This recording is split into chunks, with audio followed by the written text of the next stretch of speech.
जब भी कोई ब्रांड एक फ्लैगशिप बाइक लॉन्च करता है तो वी एक्सपेक्ट कि हाँ 1 साल या 2 साल के बाद उसको अपडेट करेंगे।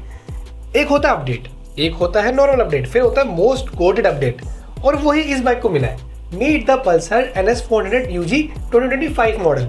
आज हम बात करने वाले हैं इस बाइक के बारे में, जाने कि इसके अंदर क्या क्या फीचर्स नए ऐड हुए हैं, क्या क्या इसके अंदर चेंजेस हुए हैं और साथ ही साथ क्या क्या रह गया है। बहुत सारी बातें करने वाले इस बाइक को लेके, तो चलिए इस वीडियो को स्टार्ट करते हैं।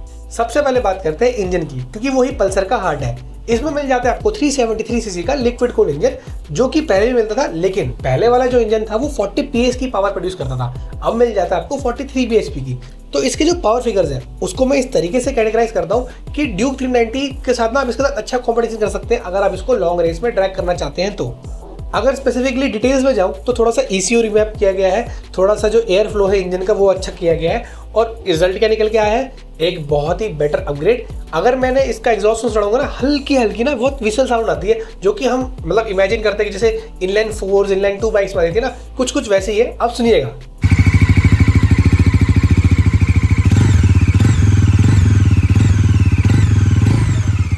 टॉप की जो फिगर है वो अभी भी सेम है 35 Nm की, लेकिन जैसे हम ड्यूक 390 को बोलते थे कि एक पॉकेट रॉकेट है, उस पॉकेट रॉकेट को कंपटीशन देने के लिए अब पल्सर NS400 UG का जो अपडेट आया है वो बहुत ही सूटेबल बन के आया है। पावर फिगर्स तो क्लियर कर लिए, लेकिन उस पावर का जो आउटपुट है वो तभी डिलीवर हो पाएगा जब उसके पास जो टायर्स होंगे वो अच्छे रहेंगे, ग्रिपी रहेंगे। तो अब MRF टायर्स को बजाज ने बाय बाय बोल दिया है। अब इसके अंदर आपको मिल जाते हैं अपोलो H1 के टायर्स। अब अपोलो H1 टायर्स के साथ ना अच्छी बात क्या होती है कि जैसे आप कॉर्नरिंग जाते हैं ना, वहाँ पे आपको अच्छा ग्रिप देता है, और वेट कंडीशन में ना ये बिल्कुल रोड पे चिपक के चलता है। जैसे फेविकोल के साथ अच्छा मजबूत जोड़ हम बोलते हैं ना, वैसे ही कुछ समझ लीजिए अपोलो H1 का टायर का जो फीडबैक है ना वो इस तरीके से निकल के आता है। तो जो पुराने NS400 के ओनर्स थे उनको एक डाउट था कि यार जो टायर्स है MRF वाले वो इतने अच्छे से ग्रिप नहीं करते, लेकिन अब जो अपोलो H1 के टायर्स आ चुके हैं तो इससे आपकी हाई स्पीड स्टेबिलिटी भी आपको एक मतलब प्लस पॉइंट लेके जाएगी कि आपको अपने जो राइडिंग का स्टाइल है, चाहे आप एग्रेसिव चलाना चाहिए, आप आराम से चलाना चाहिए, आपको जो टायर के ऊपर कॉन्फिडेंस है ना वो पूरा अच्छा मिलने वाला है। ग्रिप के साथ साथ हमें जो है ब्रेक पैड्स में भी चेंज देखने को मिले।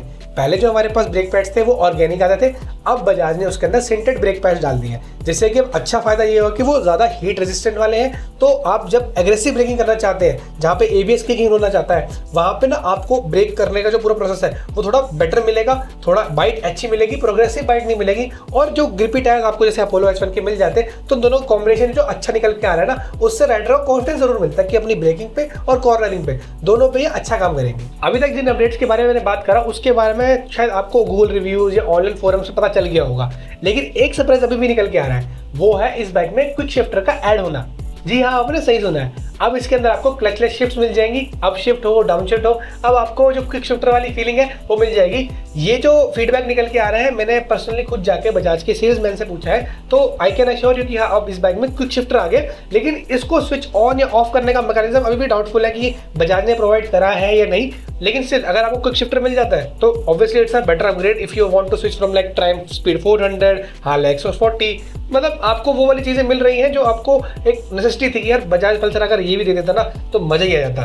तो इतना तो समझ में आता है कि बजाज जो लोगों का फीडबैक है पल्सर को लेके वो सुन भी रहा है और उसमें काम भी अच्छे से कर रहा है। तो गाइस, ब्रेक पैड्स अपडेट हुए, टायर अपडेट हुए, क्विक शिफ्टर मिल चुका है और पावर भी बढ़ चुकी है। तो इन सब के साथ आपको जो है कुछ राइडिंग मोड्स मिल जाते हैं, जैसे कि रेन, ऑफ रोड, स्पोर्ट और रोड, जिससे आपको वेरिएशंस मिल जाएंगे कि आप किस कंडीशन में रोड को चलाना चाहते हैं। रेन वाला जो मोड है उसमें थोड़ी सी पावर डिलीवरी थोड़ी वीक लगे और उस पर जो है ABS थोड़ी जल्दी किक इन हो सकता है, बट जो स्पोर्ट मोड है ना भाई, मतलब वो कहते हैं ना कि एक मतलब बाइकर को चलाने में जो मजा आता है वो आपको स्पोर्ट मोड में ही आने वाला है।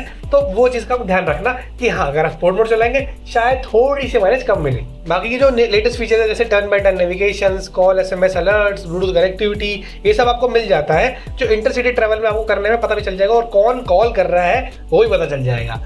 लेकिन जो है अब आते हैं रियल वर्ल्ड परफॉर्मेंस की बात में।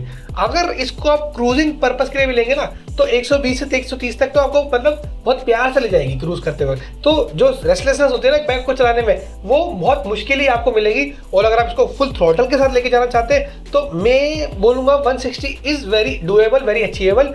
कुछ लोग इसको 170 तक भी टच कर रहे हैं, इनफैक्ट ड्यूक 390 को भी मतलब रेस में हरा रहे हैं लॉन्ग एंड में। तो हाँ, आप ये कह सकते हैं कि जो 43 PS की पावर जो इंक्रीज हुई है वो इसको एक अच्छा फीडबैक देके आ रहा है, चाहे वो लॉन्ग रन में ड्रैग रेस करना हो या आपको क्रूज भी करना हो, तो वो थोड़ा अच्छा फीडबैक निकल के आ रहा है जो मुझे पर्सनली बड़ा अच्छा लगा। इसका जो ओवरऑल वेट है वो 174 kg का है, तो जो सिटी के अंदर लो एंड टॉर्क है वो मैनेजेबल है और आपको मतलब कहीं से भी ऐसा नहीं लगेगा यार थोड़ी हैवी बाइक चला रहा हूँ। ऑल्दो 400 सीसी की बाइक जनरली मैं देखता हूँ मार्केट में हैवी है, बट इसका वेट मैनेजेबल है, आपको इतना इशू क्रिएट नहीं होने वाला है इसके साथ। तो भाइयों जो पल्सर NS 400 UG 2025 का मॉडल है ना, मेरी तरफ से तो भैया देखो ये बहुत बढ़िया value for money street fighter है। इसके कंपटीशन में आपको ड्यूक 390 मिल सकता है और अपाचे की RTR 310 भी मिल सकती है। लेकिन अब मैं पर्सनली रिकमेंड करूंगा कि हाँ आप इसको जरूर देखिएगा, इसको टेस्ट ड्राइव जरूर देखिएगा, ताकि इससे आपको ये पता चल जाए कि हाँ आपका जो राइट डिसीजन है वो क्या है। और अच्छी बात यह है कि बजाज का जो आफ्टर सेल सर्विस है उसका फीडबैक भी अच्छा है, showrooms abundantly all over India में मिल जाएंगे आपको, तो सर्विस का जो कॉस्ट आने वाली है वो भी मतलब कम ही मिलेगी आपको ऑन द लोअर साइड। हाँ बाकी आपकी पर्सनल पसंद चॉइस हो सकती है कि आपको अपाचे में पसंद आ रहा है या ड्यूक 390 पसंद है, बट हाँ अगर मैं अब फ्यूचर में अपग्रेड करना चाहूँगा ना तो मैं खुद पर्सनली इसी पे अपग्रेड करना चाहूँगा, क्योंकि भाई देखो साफ सीधी बात है मेरा तो इस बाइक पे मन आ गया है। अब बाकी आपके ऊपर है, आपको ये बाइक पसंद आती है तो बढ़िया है। तो गाइस जब NS 400 लॉन्च हुई थी ना तो काफ़ी लोग इसकी प्राइस को लेके बहुत खुश थे, लेकिन कुछ कस्टमर्स के फीडबैक थे जो थोड़ा मतलब इंप्रूवमेंट की तरफ दिख रहे थे।